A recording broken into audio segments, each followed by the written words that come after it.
I'm here at Heathrow's Terminal 4 and today we're flying to the United Arab Emirates. Let's go fly.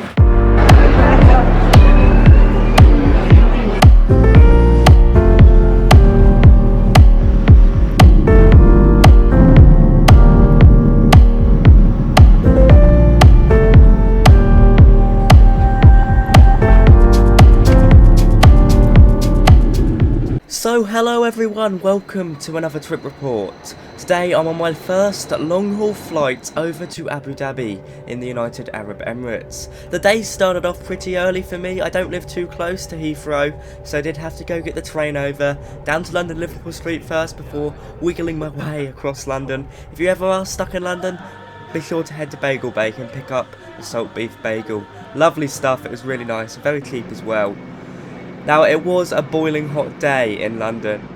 Walking through Paddington, you know, the heat was incredible, but nothing could prepare me for the United Arab Emirates when I got there. It was feels like 50 degrees half the time, so it was certainly very hot. Elizabeth line down to Heathrow is pretty convenient, only really 20 minutes, and here we are. Heathrow Airport, we got there.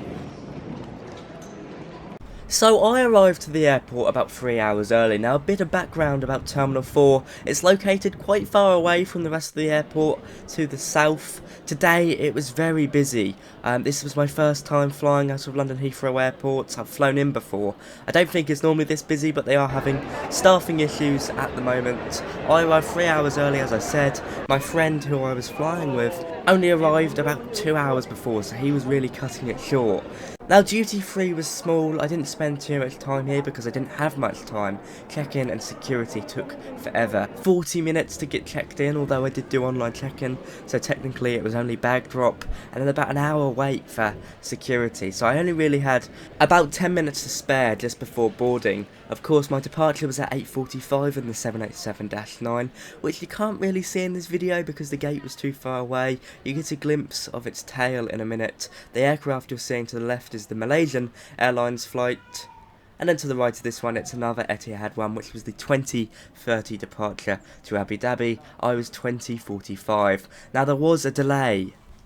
Frustratingly, after a 30-minute delay in boarding, getting everyone on the plane, I guess because they were held up with security and check-in at Heathrow, I was on the plane and I was told there was going to be another delay, this time about an hour and a half. Because, of course, there was issues with bag loading. Now, this did annoy me quite a bit because I could have spent that time in the airport terminal with my friend as opposed to rushing on and getting him rushed through, but hey ho, is what it is. My first experience with a long haul flight was a nice delay stuck on the plane waiting for bags. So after a slight delay in actually opening the gate, it was time to board. Now, as I've said, this is the 787-9, which is known as the Goldilocks aircraft because, of course, it's got the perfect length, perfect capacity, perfect range, compared to the slightly shorter Dash 8 and the slightly too long Dash 10. Explaining why it's the most popular 787 variant. Now, inside it was well lit, to be fair, you know, a nice ambience, I guess. You can see the seats here, they're fairly comfortable. I haven't been on a 787 before, so I haven't really got anything to compare it to, but as you can see, we've got some amenity kits, cushions and pillows, and a sort of COVID-19 amenity kit as well. You do have to wear masks, of course take it off for eating and drinking, that kind of thing. I think one of the places I'd love to go to would be, Legroom was okay as well. I'm not really tall and I'm not really short, so I'm sort of average. I fit in quite nicely.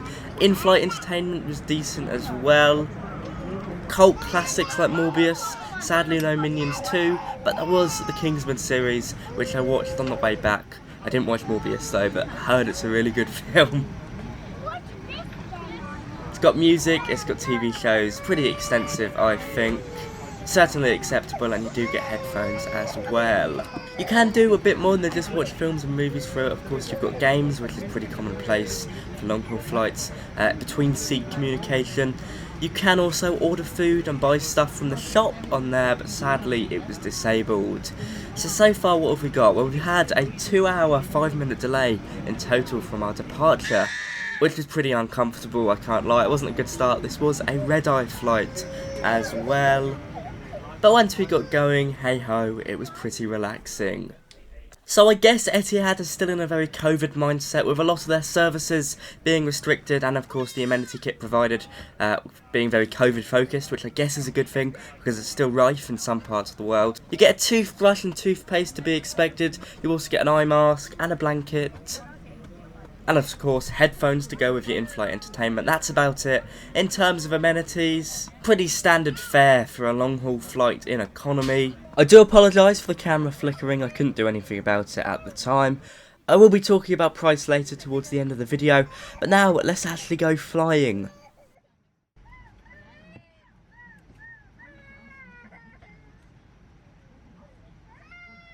Okay, so close to 11 o'clock UK time, it was time to take off. Now, of course, it's dark outside, so footage isn't going to be great. I do apologise. You can kind of work out London Heathrow if you're familiar with it, just with the lights. So you'll see as we take off, you can quite easily spot Terminal 5. I was quite astounded at how quiet the 787 was on takeoff. I'm used to short body airliners like the 737 and A320, where you're much closer to the engine, so I guess this would explain why I found it so quiet. But I'm going to let you enjoy the takeoff now.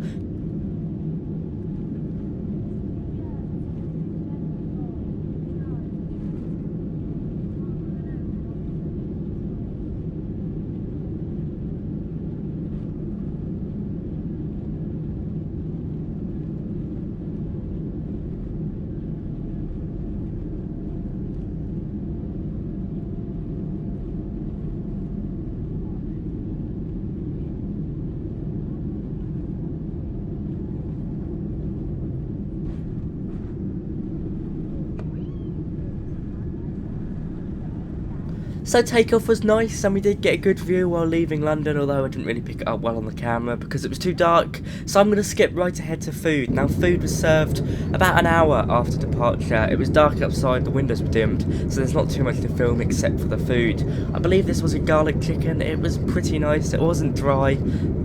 It came with a lot of vegetables, a very dry bread roll, which wasn't very nice, and a chocolate mousse. You also got some beans there, which I didn't think were too nice, but some people like them. Clearly they seem very popular on the plane.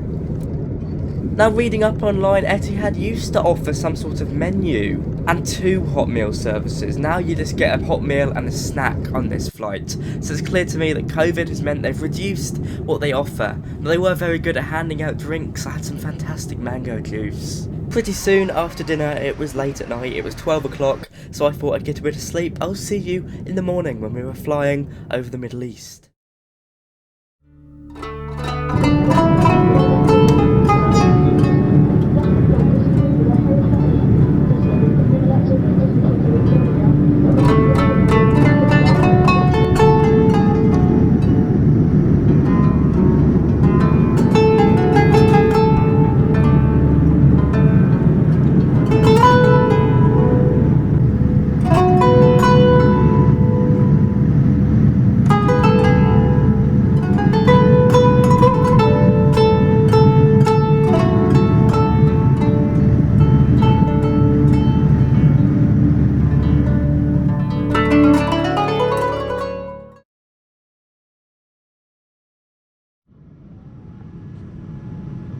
So we are now flying over the mangrove covered shores of Abu Dhabi. It looks beautiful, it was beautiful. Now, as you can see from the videos before, we came right over Dubai, which is pretty cool, and of course flew over Dubai Airport. I hope most of you in the comments did guess that correctly, because of course you saw the Burj Khalifa before that, and then of course all those A380s lined up if you've got a good eye. Now, before we land, I thought this would be a good point to talk about my experience on the flight. Now, it was my first long-haul flight ever. I mean, the longest flight before this, for me, would be from Gatwick to Lanzarote. So it was a new experience for me, a different experience for me, and I feel very privileged to be able to do it, and of course, share my experience with you. Now, I found the 787 a really comfortable aircraft. A bit cramped, admittedly, for 7 hours, but that's just long-haul flying, that should be expected, and you can get up and walk about, which I always recommend you do anyway. Food was decent. The first meal was nice, the snack was horrible. I didn't even film it because it was just horrible. I didn't eat it. It was this weird pizza lattice. Drink selection on board was pretty good. You could have had alcohol, but I'm 18, not 21, so I couldn't have actually had alcohol in this case, despite the legal drinking age in the UK being 18, but of course it's different in the UAE. But a nice drink selection nonetheless. Staff on board, I think it was probably just the time of the flight. They didn't seem that interested, but to be honest, for most of the flight people were asleep, so I guess it is what it is. But they were very courteous, boarding and deboarding. The big problem, of course, would be the delay. A 2-hour delay is cutting it quite badly, really, you know, especially for a flight like this where people are going to have connections. I hope they sorted it out, but I guess it's Heathrow's fault. Looking at the average delays of all the other flights with Etihad on this route, it's normally 10 to 20 minutes, not 2 hours, so I guess it is what it is. Overall, I thoroughly enjoyed the experience. Let me get the price for you now. So all in all, for 2 trips with Etihad, both times on the same type of aircraft, I paid £670 from London Heathrow to Abu Dhabi and back, basically. Now that is pretty good. That included seat selection as well, so if I took that away, it would only be £620, so I think that's a very good deal. Was it worth it? Well, it was a good deal, admittedly, but there's a lot of shortfalls that Etihad, at least from this trip, will need to work on. I think food would probably be a bit of a letdown. I mean, that chicken was nice, but everything else was a bit rubbish, really. In addition to that, the 2-hour delay, of course, is quite annoying. It definitely didn't ruin the flight. The service on board was acceptable, and the plane was comfortable, so overall, I'd probably give it a rating out of 6 out of 10. For my first long-haul flight, I enjoyed it. Would I do it again with Etihad? Probably, if I could find a good deal like that again. I mean, as I say, that's £300 one way is pretty good for flying to the United Arab Emirates. I went to Abu Dhabi as opposed to Dubai, which I guess is the more internationalised one. Basically because I was staying in Abu Dhabi, I did find it a better city as well. And if you stay to the end, you'll see a bit of a travel vlog just going around the UAE. I really did enjoy Abu Dhabi as opposed to Dubai. What you're watching now is of course the approach. I'm going to go skip ahead just to a few moments before landing.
So welcome to Abu Dhabi. Very hot outside. As soon as you stepped off the plane, you can feel it. I'm now going to pop over to a travel vlog. Without delving into the politics too much, it is important to understand that when you do visit the UAE, it certainly is a country of extremes and a country of division.